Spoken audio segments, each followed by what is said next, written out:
சென்னை அண்ணா சாலையில் திடீரென ஸ்பைடர்மேன் உடையுடன் ஒருவர் கட்டிடத்தின் மீது ஏறி தாவி சேட்டைகள் செய்ததால் பரபரப்பு ஏற்பட்டது.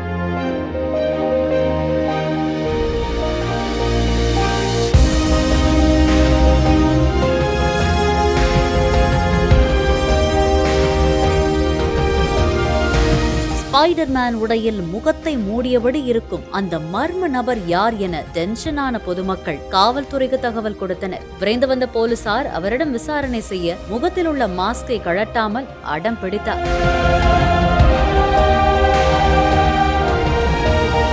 பொதுமக்களின் தொடர் வற்புறுத்தலுக்கு பிறகு மாஸ்கை கழட்டியவரை காவல் நிலையத்துக்கு அழைத்துச் சென்றனர். விசாரணையில் அவரது பெயர் சையத் அக்பர் அலி என்பதும் ஹோட்டல் வளாகத்தில் ஸ்வீட் கடை வைத்திருப்பவர் கடை விளம்பரத்துக்காக இப்படி செய்ததும் விசாரணையில் தெரியவந்தது. இதனால் போலீசார் அவரை கடுமையாக எச்சரித்து அனுப்பி வைத்தனர்.